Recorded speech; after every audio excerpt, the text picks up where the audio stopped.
I had been killed 3 times, in 3 different ways, on 3 consecutive days, by 3 different men. I had been killed over and over again for the past 4 days. I couldn't tell whether this nightmare had only started happening 4 days ago or if it had been going on for much longer and I just noticed it recently. 4 days ago, I lived my life as usual. Nothing strange had happened, until I passed by a blonde, white man wearing a jumper. The man didn't seem unusual, and I didn't remember ever meeting him. However, as he walked past me, he suddenly pulled a gun from his jacket, pointed it at my face, and pulled the trigger. It happened so fast that I barely remember anything about it. I woke up the next morning with that memory vivid in my mind. It was just a nightmare, I told myself. But I was wrong. It wasn't. Later that day, as I went out to buy groceries, I passed a bald white man wearing a t-shirt and jeans. I'd never met him before. He looked nothing like the man in my dream, but they shared one thing in common. They both killed me. As he walked past me, he pulled a hammer from under his shirt and swung it toward the back of my head. The next thing I knew, I was waking up in my room. No wounds. No blood. Just the memory of 2 different men killing me in 2 different ways on 2 consecutive days. At first, I thought it was just a strange dream within a dream. But I was wrong. It wasn't. On the 3rd day, as I was about to get into my car, a young man appeared out of nowhere. He pulled a knife from under his clothes and stabbed me in the chest. I had been killed 3 times, in 3 different ways, on 3 consecutive days. Something strange was happening. On the 4th day, I decided to take control. I sneaked out of my house, careful and watchful. I was searching for any of the 3 men who had killed me. Lucky for me, I found one, the man with the hammer.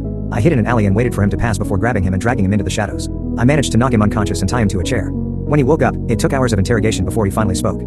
"If I were you, I wouldn't want to know," he said. He sighed, then continued his explanation, an explanation I never expected to hear and could barely believe.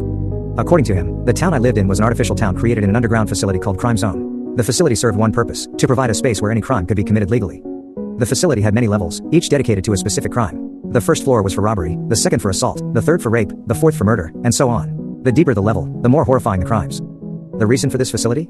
Human nature. No matter how good life seems, there's always a dark corner in the human mind. People commit crimes, out of anger, lust, or worse.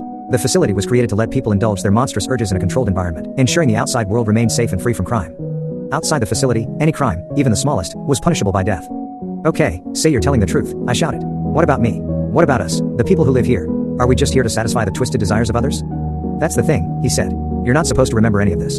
He paused. "This town is the 4th floor, the murder zone. You live your life day by day, remembering everything except the murders that happen to you. But somehow, you remember," he added. "It seems like there's an error happening in your system." "An error? I'm not a machine," I yelled. The man chuckled. "Maybe not, but in a way, you are. You're an artificial human." "Artificial human? That's ridiculous. I bleed just like anyone else." "No, not androids, artificial humans," he clarified. "Like clones, but not exactly. You're not real. Stop wasting your time. Let the agents fix you, and everything will go back to normal."